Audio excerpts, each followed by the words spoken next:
Hi, and welcome to the Miracles Happen Fertility Center Oracle reading for June 2022. As always, you'll just want to choose the number 1, 2, or 3, and then move forward to that part of the video where you have actually, it's a tarot reading this month. We are pulling from, or I am pulling from, the Crystal Power Tarot.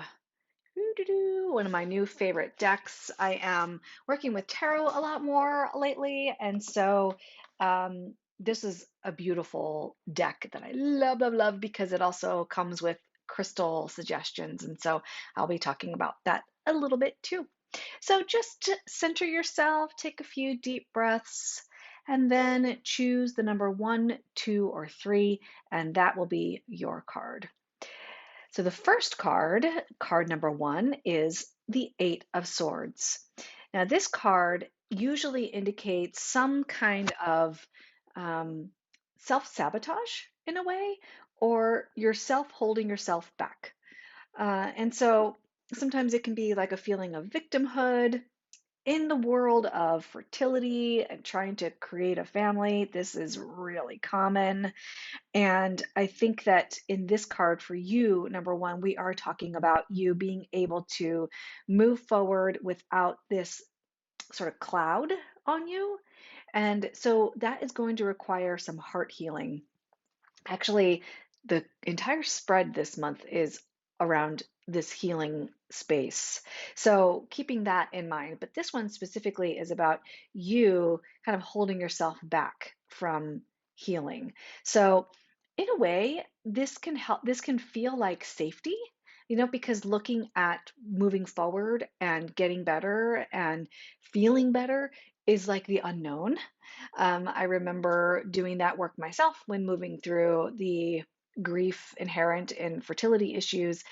Moving forward felt like, but that is new, and at least this is like a familiar evil, this sadness and anxiety. And so I held myself back from creating wellness, and that might be the space that you're in right now.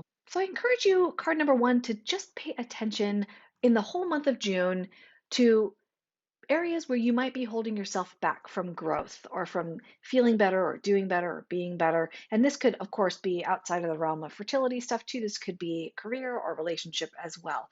So just pay attention to those moments, pause, and reflect, and then create a scenario or a plan for moving forward, honoring that it's scary, but also moving forward anyway. Seeing the scary thing and then doing the scary thing anyway. That's how we grow. Now, if you notice on each card, there is an associated crystal. If you are into crystals, you are welcome to also pick up the crystal associated with this card. For card number 1, the crystal is sugilite, and the mantra associated with that, when you do pick up, or if you decide to pick up the crystal, the mantra associated with that is at the very bottom of the card. It says, "I release myself from self-inflicted binds." That means holding yourself back. Now, you don't have to pick up that specific crystal to do that work. You can pick up whatever crystal resonates with you, but sugilite is specific to this card.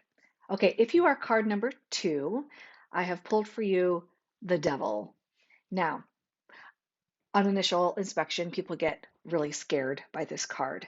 I'm telling you, it is not a scary card. It is just a card that is showing potential darkness, and then there's light on the other side here. This is just helping bring some awareness to the possibility for June for you.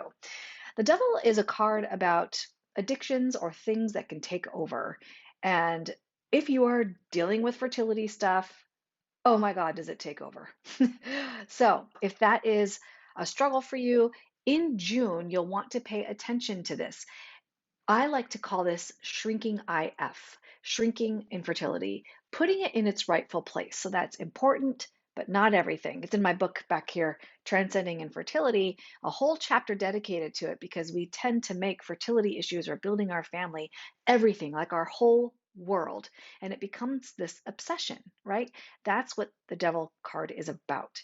So just watching in the month of June, when you become obsessive, about anything really, but so I'm focused on fertility and family building here, but it really could be about anything. It could be a substance like an addiction, or it could be a person that you're really attached to or enamored by and just really want to be with them all the time.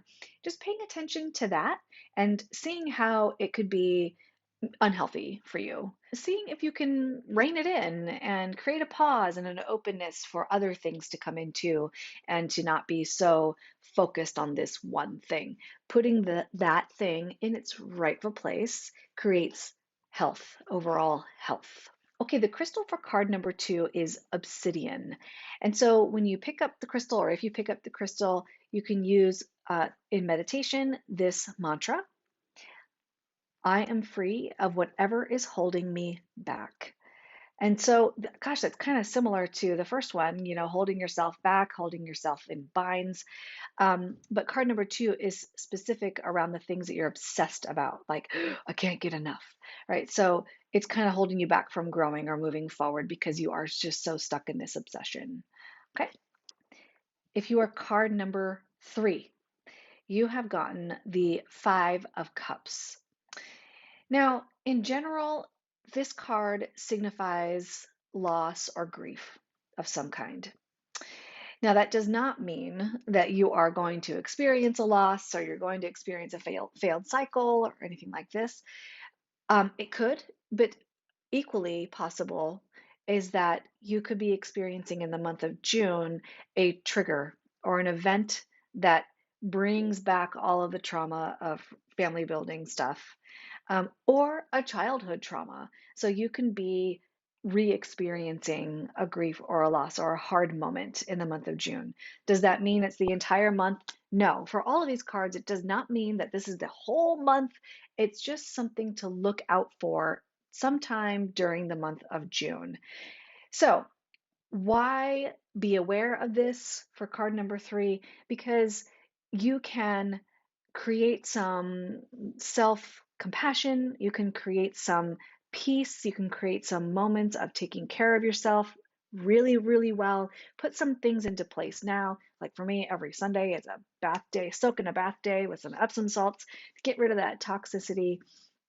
And so I want to encourage you to be aware that this trigger might happen, this thing might resurface, and the grief and the loss and everything that you're going through might, or that you have gone through, might resurface. This could actually mean a pregnancy, and that can be really triggering for people that have had former losses. If you've lost a baby before, this could be really hard, right? So pay attention to this month for triggers like that.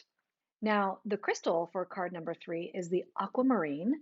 And just as the former 2 cards, when you or if you pick up that crystal or you already have it and meditate with it, you can use the mantra at the bottom of this card, which says, I will move forward when the time is right. Now, again, this is associated with a grief or a pain that has resurfaced or been triggered. And that does not mean that you're going to have a big loss now. It could just be a trigger of a past memory. And the mantra here is meant to help honor that grief. Too often we tend to move or plow right through the grief process and move on to the next thing. And what this card is saying that you need to do is to sit and honor everything that's happening. And that is the most healthy thing to do. So grab the aquamarine, meditate. I will move forward when the time is right. When you feel that settling and that healing happen in your heart reopen, then you will know it is time to move forward again. Okay, I hope that this reading has been helpful for you for the month of June 2022, and I will see you next time. Right. I know. How dare they walk in front of the house? It is, I'm telling you, not a scary card. It's just, ooh. So grab the aquamarine. That